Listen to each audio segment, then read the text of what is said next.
मैं अपनी बात करूं, खासकर मैं अपनी बनी की बात करूं, मैंने अपने 5 साल में कोई 50 करोड़ के लगभग बनी मैं लगा चुकी हूं। बहुत शुक्रिया आपका। हम सबसे पहले जानने की कोशिश करेंगे जो आज की मीटिंग थी उसको लेकर आप क्या कहना चाहोगे? किस विषय पे थी और क्या ऐसी चीज़ें थी जो आपने यहाँ पे डिस्कस की और पब्लिक की वेलफेयर के लिए आपने डिसाइड किया? थैंक यू, बहुत बहुत धन्यवाद आपका। आप इस प्रोग्राम को कवरेज करने के लिए आए।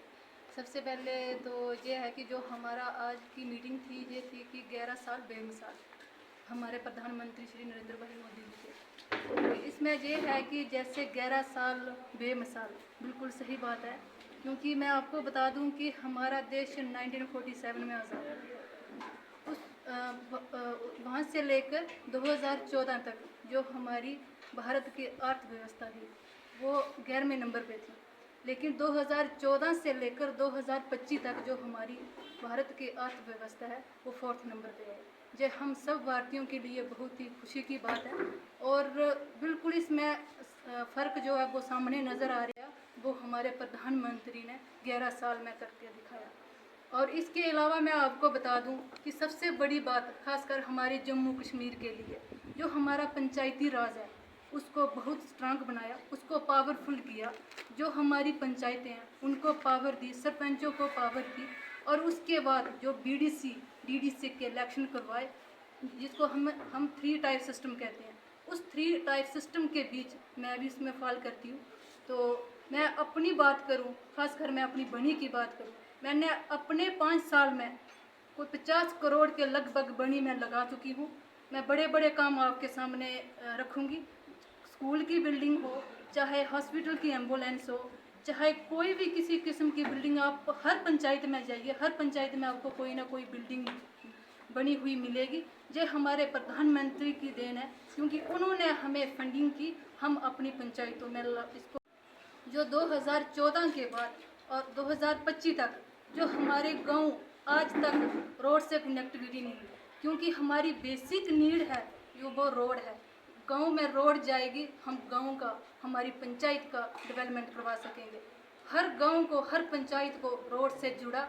और एक और सबसे बड़ी हमारी बनी के लिए बहुत बड़ी मुबारक की बात है कि हमारे प्रधानमंत्री श्री नरेंद्र भाई मोदी जी और हमारे home minister rural development Shri Shivraj Chouhan Singh ji ने 4224 करोड़ जो पैसा सैंक्शन किया batch first PMAGSY face 4th में जो पैसा आने वाला है, जिसमें डीडीसी हमारे कर्नल महान सिंह जी चेयरमैन है और हमारे भाई किशोर जी हैं। हम सब ने एक बनी के लिए लगभग 50 से ऊपर रोडों की लिस्ट बनाई थी। उसकी DPR बना के हमारे रूरल पंचायतों में लगेगा। जो जहाँ पे रोड नहीं पहुँचेगी वो पंचायत रोड से कनेक्टिविटी होगी। और हम बहुत बहुत धन्यवाद करना चाहते हैं हमारे MP साहब का, जिन्होंने ये हमें फंडिंग दी, हम अपनी पंचायत की डेवलपमेंट करवा सके। और आगे भी हमें उम्मीद है कि इस तरह से सेंटर से पैसा आता रहेगा और हमारी पंचायतें जो है वो डेवलपमेंट होती रहेगी। लेकिन मैम ऑन ग्राउंड में देखा जाता है कि हमेशा सेंटर को ऐसा दिखाया जाता है कि सेंटर सपोर्ट नहीं कर रहा है, सेंटर फंडिंग नहीं कर रहा है, पैसे नहीं दे रहा है, उसकी वजह से हम काम नहीं कर पा रहे हैं। पर्टिकुलर अपनी विधानसभा की बात करें तो बिल्कुल मैं आपको बात बता रही हूँ, आपने सही क्वेश्चन पूछा, लेकिन उनको बताना नहीं आता कि ये पैसा किसने दिया। जो लोग पैसा लगा हुआ देख रहे हैं वो सोचते हैं शायद हमने दिया, लेकिन उनको ये नहीं पता कि ये सारा का सारा पैसा सेंटर से आ रहा है। जो पंचायती राज इंस्टीट्यूशन है उसका पैसा भी सारा सेंटर गवर्नमेंट दे रही है। जैसे मैं DDC हूँ, मैं अपनी बनी के लिए 50 करोड़ से भी अब पैसा लगा चुकी हूँ। ये भी पहले क्यों नहीं लगाया इन सरकारों ने ये पैसा, लेकिन जब से सत्ता में भारतीय जनता पार्टी आई है तो ये पैसा हमें मिला है, तो हमने अपनी पंचायतों में लगाया है। लेकिन ग्राउंड में आप मेरे साथ चलना, मैं आपको एक एक काम गिनाऊंगी कि हमने कौन सी बिल्डिंग बनाई है और क्या काम करवाई है। जब हम संदरून में गए थे, मैंने पूरा अपनी इलेक्शन में पैदल गई थी, लेकिन आज उनको हमने गाड़ी में भेजा वहाँ पे वोट मांगने के लिए। जब मैं डंडी घुटू गई थी, मैं पैदल गई थी वोट मांगने के लिए, लेकिन हमने अपने विधायक को गाड़ी में भेजा डंडी घुटू में वोट मांगने के लिए। बहुत सारे रोड ऐसे गिनाने लगेंगे तो शायद इंटरव्यू काफ़ी लंबा चल जाएगा। आपको कभी टाइम मिलेगा तो आप आइए, हम पूरी कोशिश कोशिश करेंगे, जो हमने अपने कार्यकाल में काम किए हैं आपको उनको बताने की कोशिश करेंगे कि कहाँ कहाँ पे कौन मैम सा एक काम साल है। से केंद्रीय विद्यालय की क्लासेस को बैठाने की मांग की जा रही है, अभी तक वो नहीं बैठी, किस तरह? बिल्कुल इस साल पूरी कोशिश थी हमारी कि ये क्लासेस बैठ जाए, लेकिन ये हमारे विधायक साहब जी की गलती है, क्योंकि वो हमारे बनी के एमएलए हैं।